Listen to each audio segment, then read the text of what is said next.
La Guerra Fría tuvo su primer impacto en Chile durante 1947. El alineamiento del Partido Comunista con las sucesivas políticas impulsadas por la Unión Soviética no solo provocó el crecimiento anticomunismo de amplios sectores de la sociedad chilena, expresada en la fundación de la Acción Chilena Anticomunista. La persecución a militantes iniciada por el presidente Gabriel González Videla, ejemplificada con la detención de cientos de dirigentes comunistas en el campo de prisioneros de Pisagua, sino que también generó un deterioro en la unidad de los partidos de izquierda. Ante el estallido de la Revolución Cubana en 1959 y de diversos movimientos guerrilleros de inspiración marxista en América Latina, Estados Unidos desarrolló diversas políticas que apuntaban a afrontar el avance del modelo socialista en la región. A principios de la década de 1960, la llamada Doctrina de Seguridad Nacional comenzó a ser fuertemente difundida en los ejércitos latinoamericanos, entre ellos el chileno, principalmente a través de la Escuela de las Américas en Panamá, mientras que con la Alianza para el Progreso se intentó detener la influencia marxista mediante diversas reformas en la estructura social y económica de los países latinoamericanos. Esta política ejerció una fuerte influencia en el gobierno de Jorge Alessandri Rodríguez y particularmente en el de Eduardo Frei Montalva.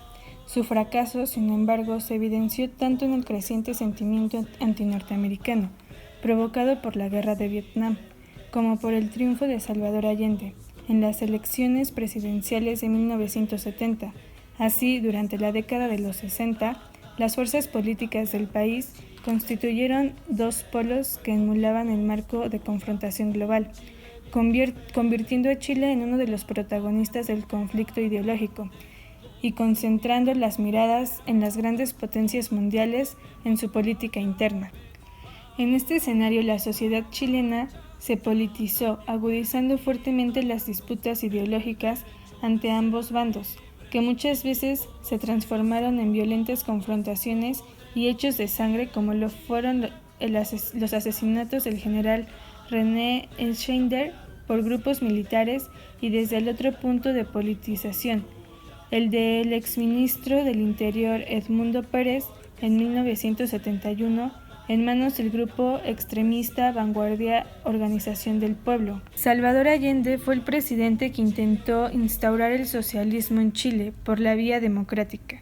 Desde su época de estudiante en la Escuela de Medicina de la Universidad de Chile, mostró su vocación por el servicio público. En 1929 integró el grupo político universitario Avance, y en 1933, cuando se fundó el Partido Socialista de Chile, Allende, con 25 años de edad, fue el primer secretario regional. Médico, socialista y masón, poseía el perfil característico del político chileno, progresista y laico de la primera mitad del siglo XX. Antes de cumplir 30 años, fue elegido diputado por Valparaíso y Quillota. Participó activamente en la fundación del Frente Popular y fue nombrado ministro de Salubridad, Prevención y Asistencia Social en el gobierno de Pedro Aguirre Cerda. En 1945 fue elegido senador y se mantuvo en este cargo hasta 1970.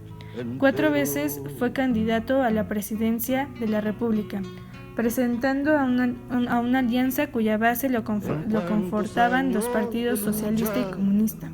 1952, 1958, 1964 y 1970. Fue la última postulación, la de 1970, en la que Allende venció democráticamente y llegó a la moneda, apoyada por una agrupación de partidos de izquierda, la Unidad Popular. En estas elecciones, Salvador Allende obtuvo la mayoría, con el 36% de los votos, y le siguió Alessandri, con el 34.9% de los votos. Al no obtener la mayoría absoluta, el Congreso tuvo que ratificar el triunfo. Por primera vez en la historia y causando expectación en el mundo entero, un político socialista y marxista llegó al gobierno a través de la votación popular. El gobierno de Salvador Allende inició entonces una experiencia difícil y única, llevar al país a transitar por una vía democrática hacia el socialismo. Allende, junto con un grupo importante de sus seguidores, estaba convencido de que el socialismo podía construirse sobre la base de las tradiciones democráticas chilenas. En este sentido, fue significativo que una de las pocas leyes aprobadas en el Parlamento fue la nacionalización de la gran minería de cobre. Sin embargo, la naturaleza radical del programa de gobierno despertó una frontal oposición, tanto en el interior del país como a nivel internacional. En medio de un contexto en el que aún primaba la política de Guerra Fría, el gobierno norteamericano decidió utilizar todas las armas necesarias con el objetivo final de derrocar al gobierno chileno. Durante 1972, diversos gremios paralizaron sus actividades, entre ellos la locomoción colectiva y el transporte, el desabastecimiento de artículos de primera necesidad y los persistentes rumores de golpe militar contribuyeron a crear en la población una sensación colectiva de desgobierno. El golpe de Estado, liderado por el comandante Augusto Pinochet en 1973, fue uno de los hechos más relevantes en la reciente historia chilena. La política de carácter reformista de Salvador Allende llevó al país a tener una fuerte crisis económica. Esto motivó a que varios sectores, especialmente desde los grupos opositores, planearan un golpe de Estado y así poder echarle de la presidencia. La participación del presidente estadounidense, Richard Nixon, fue fundamental. El norteamericano veía prioritario frenar avance del comunismo y del socialismo en Iberoamérica, por lo que Allende, que comulgaba con las ideas marxistas, era un obstáculo. Nixon financió a varios de los opositores incluso antes de que Allende tomara posesión como presidente en 1970 y apoyó el golpe militar. Las Fuerzas Armadas chilenas, formadas por la Armada, la Fuerza Aérea y el Ejército junto con los Carabineros, planearon el golpe militar que terminaría con Allende y el dominio del gobierno izquierdista. Días antes del golpe, Augusto Pinochet, que ocupaba el cargo de comandante en jefe del ejército, decidió unirse al plan golpista y lideró a las tropas de Santiago. Finalmente, el día 11 de septiembre de 1973, las fuerzas sublevadas tomaron Santiago y exigieron la renuncia de Allende como presidente del gobierno. Este se negó y se atrincheró junto a varios de sus hombres en el Palacio de la Moneda ante el fuerte asedio de los militares.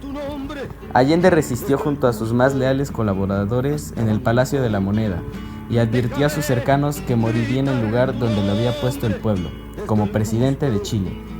Antes de ser bombardeada la casa del gobierno, dirigió sus últimas palabras y, a las 2 de la tarde, antes de que los militares entraran al palacio, Salvador Allende decidió suicidarse antes que entregarse a los militares y se pegó un tiro a sí mismo con un AK-47 regalo de Fidel Castro.